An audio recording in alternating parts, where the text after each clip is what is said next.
Hello दोस्तों, स्वागत है आप सभी का आपके अपने यूट्यूब चैनल पे। हमने पिछले चैप्टर में पहला फर्स्ट चैप्टर था ये भोजन ये कहाँ से आता है, सेकंड चैप्टर था भोजन के घटक और थर्ड चैप्टर है तंतु से वस्त्र तक। तो आज हम 6th क्लास का थर्ड चैप्टर पढ़ेंगे तंतु से वस्त्र तक। इसमें पहली और बूझो एक छात्र और छात्रा है, दोनों ही हैं। तो वो अपने स्कूल इसमें ये बताया गया है कि पहली और बूझो एक छात्र और छात्रा है। तो अपने स्कूल में आयोजित की गई थी एक प्रतियोगिता जिसमें विज्ञान प्रश्नोत्तरी प्रतियोगिता थी, जिसमें उन्होंने क्या पुरस्कार जीता। तो वे बहुत ही अत्यधिक उत्तेजित और उत्साहित भी हुए और उन्होंने अपने माता पिता के लिए कुछ वस्त्र खरीदने का निश्चय किया। उस पुरस्कार से जो उनको पुरस्कार मिला था, उन्होंने उस पुरस्कार से अपने माता पिता के लिए कुछ वस्त्र खरीदने का निश्चय किया। वे कपड़े की दुकान पे गए। वहाँ पे उन्होंने देखा कि वहाँ पे बहुत सारी विविध प्रकार की सामग्रियाँ थी, जिसमें वो देख कर के एक उलझन में फंस गए थे कि उनको समझ में नहीं आया कि हम क्या ले क्या नहीं ले, क्योंकि उन्होंने देखा था कि वहाँ पे अलग अलग वेराइटी वाले कपड़े थे। वहाँ पे कुछ सूती कपड़े भी टके हुए थे, कुछ पॉलिस्टर के भी थे, तो कुछ नायलॉन के भी थे और कुछ बहुत सारे मतलब कुछ शॉल भी थे, मफलर भी थी। वहाँ पे दुकान में बहुत सारी रेशम की साड़ियाँ भी देखी उन्होंने। तो पहली में और बूझो अत्यधिक उत्तेजित दिखाई दे रहे थे उन चीज़ों को देख करके। और उन्होंने जाना कि वहाँ पर भी अलग अलग वेराइटी के अलग अलग कपड़े अलग अलग वेराइटी के अलग अलग कपड़े थे। तो आखिर में उन्होंने ये सब कुछ जान ही लिया और लास्ट में उस कपड़े की दुकान से एक ऊनी मफलर और एक सूती साड़ी खरीदी उन्होंने। भूजो और पहली ने क्या लिया, एक ऊनी मफलर और सूती साड़ी खरीदी। कपड़े की दुकान का भ्रमण करने के पश्चात पहली और भूजो अपने आसपास विभिन्न प्रकार के वस्त्रों को ध्यान से देखना प्रारंभ कर दिया उन्होंने। और उन्होंने देखा कि वहाँ पे बेडशीट, बिस्तर बिछाने की चादर और बिस्तर बिछाने के चादर थे, कंबल थे, पर्दे थे, मेजपोश, तौली, झाड़न जिसे डस्टर बोलते हैं अपन, जो साफ करते हैं वो, ये सभी भिन्न भिन्न प्रकार के कपड़ों से बने हैं। और यहाँ तक कि उन्होंने अपने बस्ते और बोरे भी किसी प्रकार के वस्त्र से बने हैं। उन्होंने इन सभी वस्त्रों की पहचान सूती, जो भी सारे वस्त्र उन्होंने देखा था उनकी पहचान सूती, रेशमी, ऊनी, संश्लिष्ट यानी कि कृत्रिम के रूप में की। जो संश्लिष्ट वस्तु होती है वो कृत्रिम, उन्हें कृत्रिम वस्तु भी बोलते हैं, उनके रूप में उन्होंने पहचान की। तो आखिरकार बूझो और पहली, इसमें ये बताया गया है कि आखिरकार बूझो और पहली जान चुके थे कि सूती वस्त्र कौन से होते हैं, ऊनी, रेशमी और संश्लिष्ट यानी कि कृत्रिम वस्त्र कैसे होते हैं। तो इसमें ये दिखाया गया पहले में। तो अब यहाँ पे देखिए 3.1, यहाँ पे है कि वस्त्रों में विविधता। वस्त्रों में विविधता यानी वस्त्रों में अलग अलग प्रकार की विविधता पाई जाती है, यानी कि वस्त्र अलग अलग वेराइटी के होते हैं। तो इस क्रियाकलाप फर्स्ट में ही दिखाया गया है कि आपने कभी कपड़े की दुकान पे आप कभी गए हुए होंगे, शायद दर्जी की दुकान पर तो अक्सर जाते ही रहते हैं। तो वहाँ पे कभी गए होंगे तो आप देखेंगे कि वहाँ पे दर्जी की दुकान पे अलग अलग कपड़े पड़े रहते हैं, जिनके कतरन इकट्ठा करके रखता ही है दर्जी उन कतरन को। तो अलग अलग आप जाइए, दुकान पे जाएंगे और वहाँ पे हम देखेंगे कि अलग अलग कतरन रहती है, तो उनको हम लेंगे और उस पर एक लेबल लगा देंगे कि उनसे पूछ करके, जो दर्जी है दर्जी से पूछ करके कि कौन सा सूती है, कौन सा रेशमी है, कौन सा कृत्रिम है, कौन सा क्या है ऊनी है, ये सारे वस्त्रों की हम जानकारी लेंगे। और जानकारी लेने के पश्चात उन वस्त्रों पे हम लेबल लगा देंगे। जो सूती वस्त्र है सूती वस्त्र का लेबल लगा लेंगे, रेशमी वस्त्रों पे रेशमी वस्त्र का लेबल लगा लेंगे, ऊनी वस्त्रों पे ऊनी का लेबल और संश्लिष्ट पे संश्लिष्ट का लेबल लगा लेंगे। यहाँ पे ये लेबल लगा लेंगे हम, और इससे हमें जानने का मौका भी मिल जाएगा कि कौन कौन से कपड़े हैं, ताकि हम आगे कपड़े खरीदने जाएंगे तो उसके माध्यम से हमें पता चल जाएगा कि सूती वस्त्र कौन से होते हैं और संश्लिष्ट वस्त्र कौन से होते हैं। ये सारी चीज़ें हमें जानने को मिलेगी। उसके बाद में देखिए कि इसमें ये दिखाया गया है कि एक कपड़ा है, उस कपड़े में 3.3 के अंदर दिखाया गया है कि तागा या तंतु खींचना। तागे तांगा का मतलब होता है, तागा का मतलब होता है कि धागा। इसमें दिखाया गया है कि आप एक कपड़ा लीजिए और कपड़े की सिरे पे जो भी धागा निकला हुआ रहता है उसको खींचिए। खींचने के बाद आप देखेंगे कि उनको अगर ऐसे नहीं खींचा जा रहा तो आप पिन या सुई की सहायता से एक धागा बाहर की ओर खींचेंगे और देखते हैं कि वो धागा एक व्यवस्थित रूप से बाहर आता है। तो हम देखेंगे कि इस कपड़े को व्यवस्थित करने के लिए कौन जिम्मेदार है? धागा, यानी कि धागे से मिलकर के ही कपड़ा बनता है, यानी धागों से मिलकर के ही कपड़े का निर्माण होता है। अब हम देखेंगे कि ये धागा भी किससे मिलकर बना हुआ होता है? वो धागा होता है जो बहुत सारे छोटे छोटे जो तंतु होते हैं, वो छोटे छोटे बारीक धागों से मिलकर बना होता है, जिन्हें हम क्या कहेंगे? तंतु कहेंगे। तो हम आगे देखेंगे यहाँ पे 3.2 के अंदर, यानी कि तंतु। तंतु इसमें क्रियाकलाप 3 दे रखा है। इस क्रियाकलाप 3 के अंदर ये तंतु है। तंतु के अंदर देखिए क्या है तंतु, हम देखेंगे कि जो धागा होता है, धागे से जो अपन खींच करके कपड़ा देखा हमने ऊपर, यहाँ पे एक कपड़ा देखा था हमने, यहाँ पे ये देखिए ये कपड़ा देखा है, कपड़े से जो धागा निकल रहा है, इस धागे को बाहर की ओर खींचेंगे। कहाँ? बाहर की ओर खींचेंगे। खींचने के बाद में हम एक मेज के ऊपर रख देंगे और उस धागे को हम अंगूठे की सहायता से रगड़ेंगे। क्या करेंगे? उस अंगूठे की सहायता से उसको दबाएंगे, उसको रगड़ेंगे और धागे के दूसरे सिरे को इसकी लंबाई के अनुदिश से रख देंगे, दूसरा भी सीधा ही रख देंगे और नाखून से खिरोचेंगे। आप देखेंगे कि उसके अंदर बहुत सारे महीन, बिल्कुल बारीक बारीक पतली पतली लड़ियाँ विखंडित हो जाएगी। और जो ये विखंडित हुई है ना लड़ियाँ, जो बारीक बारीक बिल्कुल पतली पतली लड़ियाँ विखंडित हो गई है, इन्हें हम क्या कहेंगे? इन्हें ही हम तंतु कहते हैं, जो बिल्कुल बारीक बारीक ये विखंडित हो गई है। अक्सर आपने देखा ही होगा कि घर में हम जब सिलाई करते हैं, सिलाई करने के बाद में जब सिलाई करते हैं तो जो सुई होती है, सुई के अंदर हम धागा डालते हैं, तो वो धागा सुई के अंदर कई बार जा नहीं पाता है, क्योंकि उसकी जो नोक होती है सिरे के ऊपर, आप देखेंगे कि बहुत सारे छोटे छोटे तंतु निकले हुए रहते हैं और ये तंतु इतने बारीक बारीक निकले हुए रहते हैं कि वो धागा उसमें मशीन, सिलाई मशीन की जो होती है उसके अंदर जा ही नहीं पाता, सुई के अंदर। तो हम उसको टिप को काटते हैं, उसके बाद डालते हैं ताकि आसानी से चल जाए। तो वो तंतु होते हैं जो उस धागे के अंदर बहुत बारीक बारीक से दिखाई देते हैं, वो पृथक हो जाते हैं, उन्हें क्या कहेंगे? हम तंतु होते हैं। जो धागा है ना, वो बहुत बारीक बारीक पतली लड़ियों से मिलकर बना होता है, उसे हम क्या कहेंगे? तंतु कहेंगे। रेशों से धागा बनाने की प्रक्रिया को कताई कहते हैं, हमने देखा ही हम। इस प्रक्रिया में रुई के एक पुंज से रेशे को खींचकर ऐंठते हैं। एक साइड से क्या करेंगे? हम इसको ऐंठते जाएंगे। ऐसा करने से जो रेशे हैं वो पास पास में आ जाते हैं और पास पास में आ जाने पर वो क्या बनता है? धागा बन जाता है। कताई के लिए एक सरल युक्ति, जिसे क्या कहेंगे? हम हस्त तकवा का उपयोग किया जाता है। सरल युक्ति, इसी से तकली कहते हैं।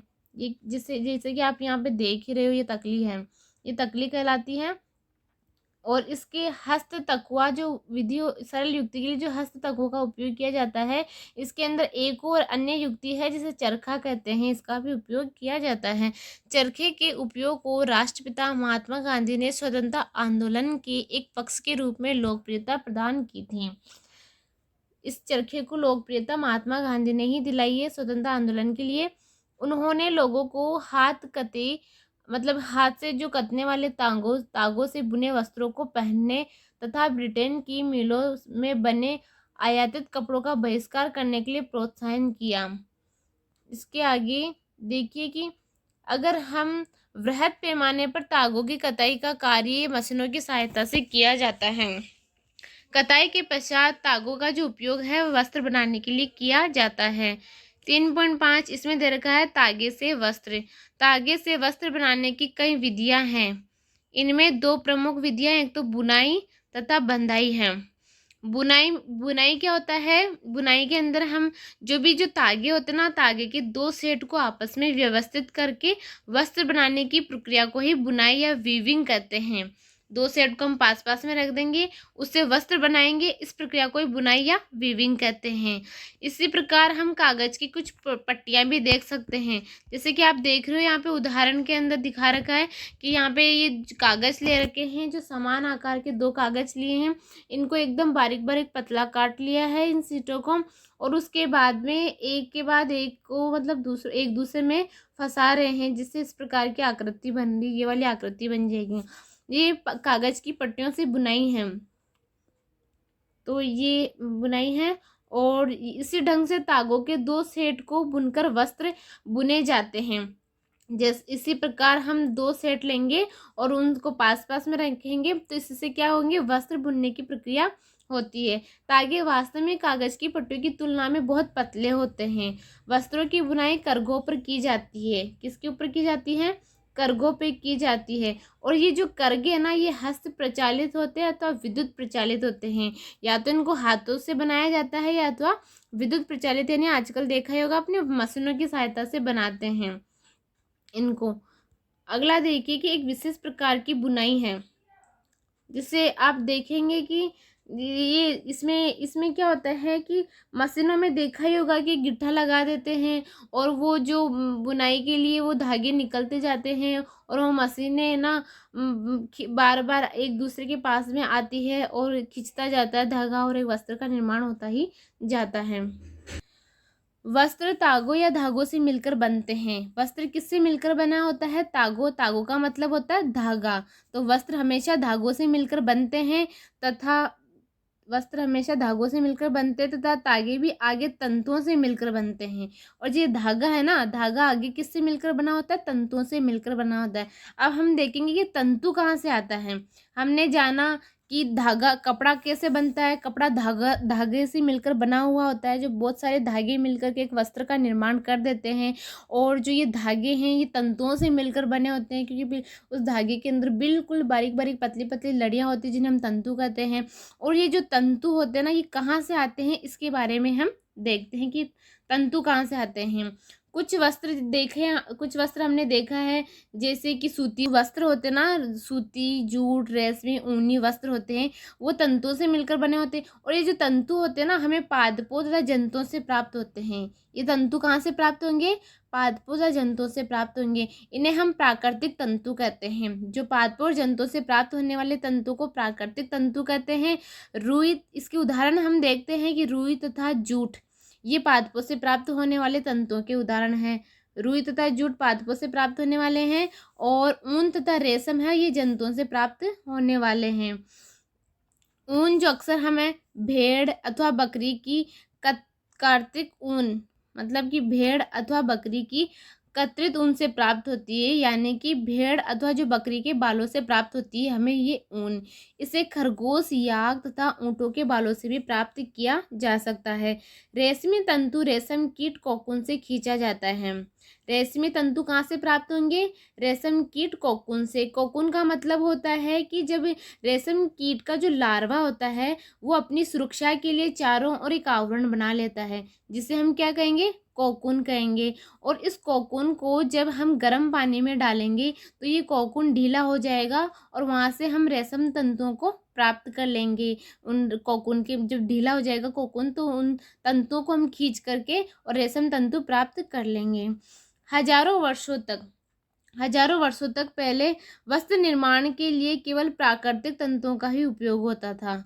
हजारों वर्षों तक पहले प्राकृतिक तंतु ही काम में लेते थे। जो हमने देखा है ऊपर की प्राकृतिक तंतु हमें जो पादप और जंतुओं से प्राप्त होता है उन्हें हम प्राकृतिक तंतु कहते हैं, और ये हजारों वर्षों तक पहले इन्हीं का ही उपयोग करते थे। लेकिन पिछले जो 100 साल हुए हैं, 100 वर्षों में ऐसे रासायनिक पदार्थों का उपयोग किया गया है जिन्हें हम संश्लिष्ट कहते हैं। जो रासायनिक पदार्थ होते हैं जिनका स्रोत पादप तथा जंतुओं से नहीं है, जो रासायनिक पदार्थ है उनका जो स्रोत है वो जो हमें रासायनिक पदार्थ जंतु और पादपों से प्राप्त नहीं होते हैं, इन तंतुओं का निर्माण किया जा रहा है। इन्हें हम क्या कहेंगे? संश्लिष्ट तंतु कहते हैं।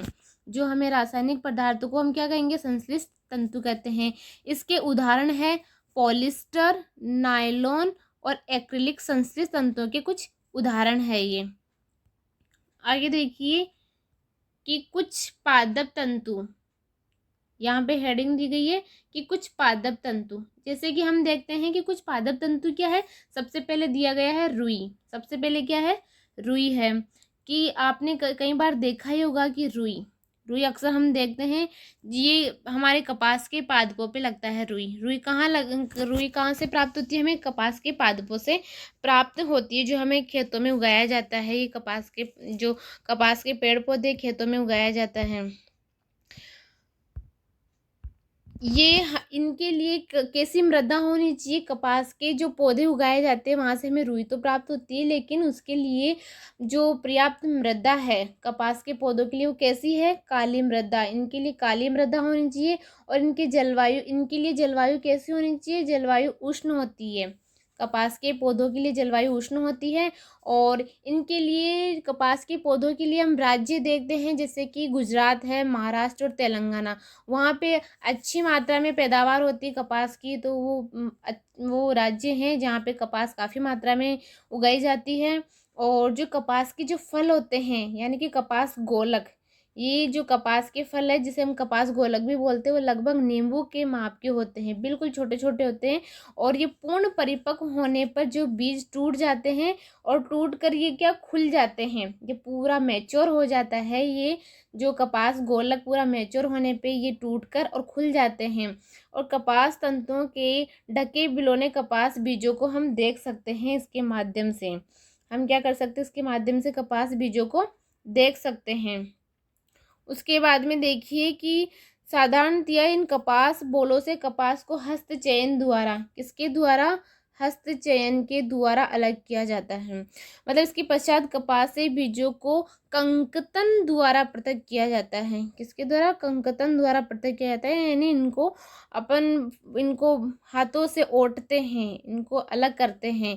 इस प्रक्रिया को कपास ओटन कहते हैं, कपास ओटना कहते हैं। जिसे पारंपरिक ढंग से, जो पारंपरिक यानी कि जो पौराणिक ढंग था, उसके माध्यम से कपास को हाथों से ही ओटी जाती थी। लेकिन आजकल तो कपास ओटने के लिए मशीनों का भी उपयोग किया जाता है।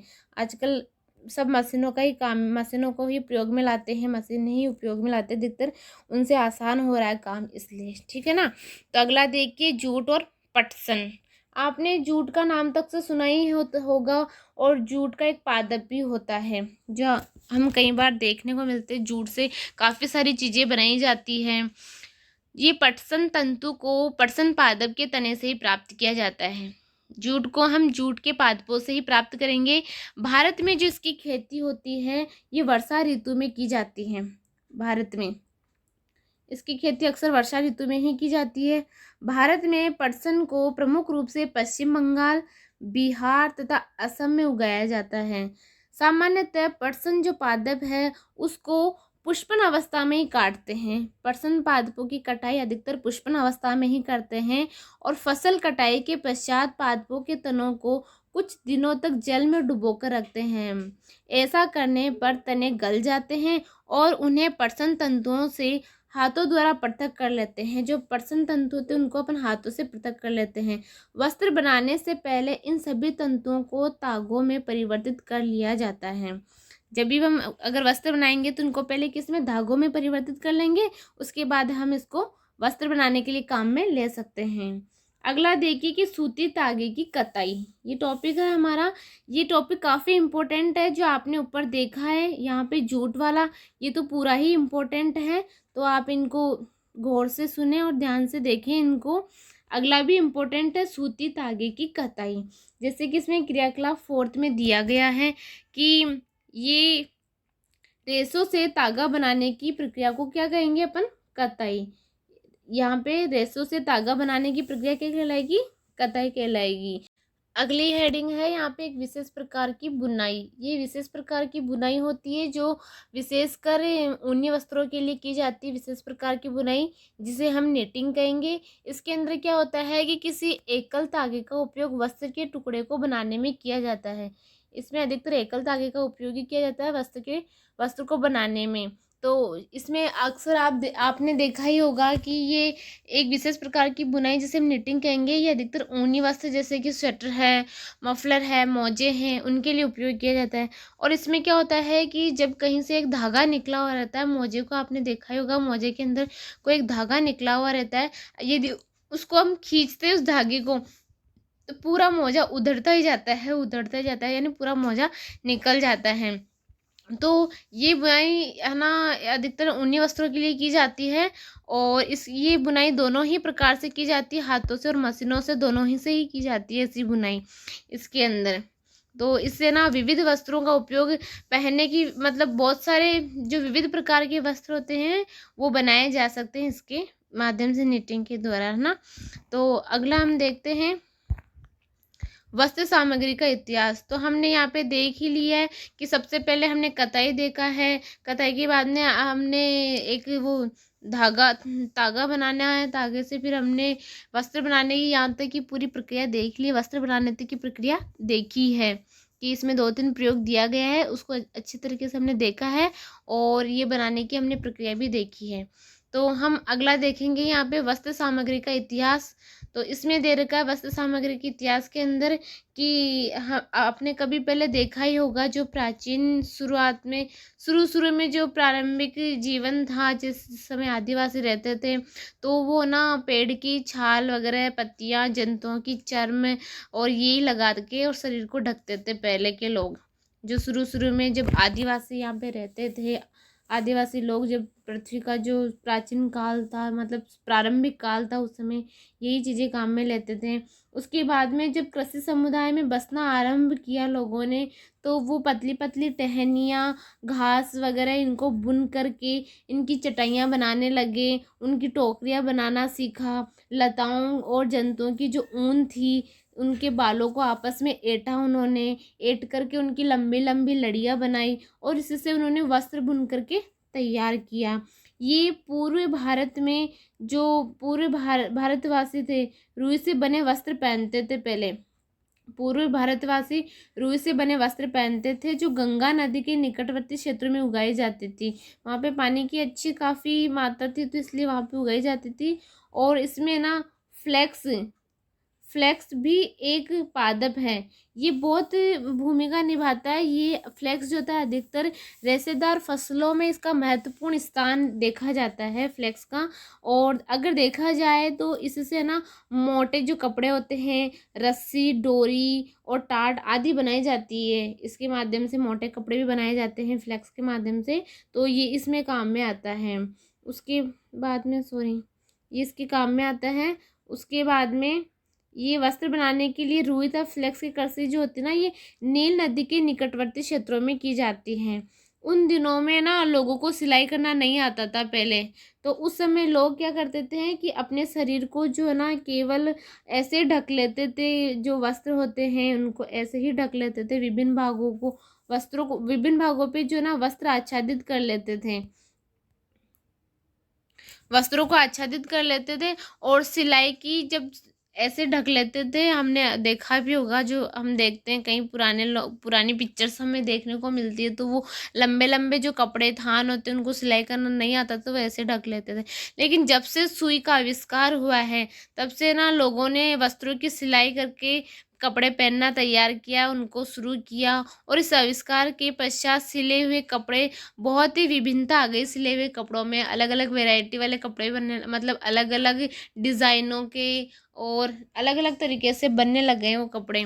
तो अलग अलग डिज़ाइनें भी आ गई खूब। लेकिन परंतु इसके बाद भी आश्चर्यजनक बात ये रही कि आज भी हम देखते हैं कि साड़ियाँ हैं, धोतियाँ हैं, लुंगियाँ हैं और पगड़ियों, इनको है ना बिना सिले वस्त्रों के रूप में पहना जाता है। इनका उपयोग बिना सिले वस्त्रों के रूप में किया जाता है। साड़ियों को, धोतियों को उनको ऐसे ही लपेट लिया जाता है।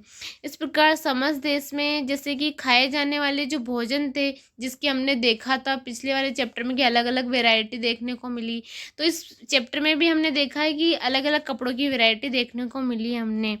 ठीक उस भोजन के समान ही है, उसमें जिस प्रकार हमने अलग अलग वैरायटी देखी, वैसे यहाँ पे भी अलग अलग वैरायटी देखने को मिली है। तो ये चैप्टर बस यहीं फिनिश होता है और काफ़ी अच्छी तरीके से समझा भी है। आशा करती हूँ कि आप सभी को समझ में भी आया होगा। तो इसके देखिए हम कुछ एक्सरसाइज देख लेते हैं जिसके क्वेश्चन आंसर दिए गए हैं। इसके क्वेश्चन आंसर में दिया गया है, पहला है कि निम्नलिखित तंतुओं को प्राकृतिक और संश्लिष्ट में वर्गीकृत कीजिए। तो इसके अंदर आपको प्राकृतिक तंतु और संश्लिष्ट तंतु बताने हैं। तो इसके अंदर है ना आप ये नायलॉन और जो पॉलिस्टर है, ये तो हो जाएंगे आपके संश्लिष्ट तंतु। और जो ऊन है, रेशम है, पटसन है, ये आपके प्राकृतिक संश्लिष्ट प्राकृतिक तो ये हमें ऐसे दोनों में हम अंतर करना सीख गए हैं कि संश्लिष्ट जो बने हुए कृत्रिम प्रकार से बनाया जाता है, जैसे कि नायलॉन पॉलिस्टर हो गया, और जो प्राकृतिक है, जो हमें प्राकृतिक रूप से मिलता है, वो ऊन है जो हमें भेड़ों से मिलता है, रुई है जो हमें कपास के पौधों से, और पटसन जो जूट के पादप वगैरह, ये डायरेक्ट हमें प्रकृति से मिलते हैं। सेकंड क्वेश्चन देखिए, इसमें दिया गया है कि नीचे दिए गए कथन सत्य हैं अथवा असत्य उल्लेख कीजिए। इसमें अपन को सत्य और असत्य बताना है। तो फर्स्ट क्वेश्चन है इसमें कि तंतुओं से धागा बनता है। बिल्कुल तंतुओं से धागा बनता है, हमें तंतुओं से ही धागा बनाया है देखा है, तो तंतुओं से धागा बनने की प्रक्रिया बिल्कुल सही है। कताई वस्त्र निर्माण की प्रक्रिया नहीं, कताई वस्त्र निर्माण की प्रक्रिया नहीं है, धागा बनाने की प्रक्रिया है। और जूट नारियल का बाहरी आवरण होता है, नहीं, जूट नारियल का बाहरी आवरण नहीं होता है, जूट का अपना एक पेड़ होता है। रुई से बिनोल यानी बीज हटाने की प्रक्रिया को ओटना कहते हैं। रुई से बीज हटाने की प्रक्रिया को ओटना कहते हैं, बिल्कुल राइट है ये। तागों की बुनाई से वस्त्र का एक टुकड़ा बनता है, जो तागे की बुनाई करते हैं ना, उससे वस्त्र का एक टुकड़ा बनता है, बिल्कुल सही है। रेशम तंतु किसी पादप के तने से प्राप्त होता है, नहीं, रेशम तंतु पादप के तने से प्राप्त नहीं होता है, बल्कि रेशम तंतु जो होता है रेशम कीट से प्राप्त होता है, कोकून के माध्यम से प्राप्त किया जाता है। उसके बाद में पॉलिएस्टर एक प्राकृतिक तंतु है, पॉलिएस्टर एक कृत्रिम तंतु है, ये प्राकृतिक तंतु नहीं है, ठीक है ना। उसके बाद में अगला देखिए, यहाँ पे ये थर्ड है कि रिक्त स्थान की पूर्ति कीजिए। इसके अंदर दिया गया है कि पादप तंतु प्राप्त किए जाते हैं, इसमें जो डैश डैश दे रखा है और बीच में कि जिससे हमें पादप तंतु प्राप्त किए जाते हैं। तो जैसे कि रुई और जूट है, रुई और जूट से पादप तंतु प्राप्त किए जाते हैं। उसके बाद में अगला देखिए, इसमें ऊन और ये जांतव तंतु कौन से हैं, जांतव जो तंतु होते हैं जिसके अंदर ऊन और रेशम आएगा। ऊन हमें भेड़ से प्राप्त होता है, रेशम भी एक कीट से, तो ये जांतव तंतु है। और ऊपर आपको लिखना है रुई और जूट से पादप तंतु प्राप्त किए जाते हैं, ठीक है। अगला चौथा क्वेश्चन देखिए कि रुई तथा जूट पादप के किन भागों से प्राप्त होते हैं। जो रुई है, वो रुई तो हमें कपास के फूल है उनसे प्राप्त होता है, और जूट है जो पादप के तने से प्राप्त होता है। अगला क्वेश्चन देखिए कि नारियल तंतु से बनने वाली दो वस्तुओं के नाम लिखिए। कि नारियल के जो तंतु होते हैं उससे हमें ये जो टाट है, बोरी, रस्सियाँ, ये बनाई जाती है। तंतुओं से तागा निर्मित करने की प्रक्रिया क्या कहलाती है। तंतुओं से तागा निर्मित करने की जो प्रक्रिया है वो कताई कहलाती है, ठीक है। ये थर्ड चैप्टर कंप्लीट होता है यहाँ पे। आशा करती हूँ कि आप सभी को ये वीडियो अच्छी लगी होगी, अच्छे से समझ में भी आया होगा। मिलेंगे अगली नेक्स्ट वीडियो के अंदर, तब तक के लिए जय हिंद, जय भारत।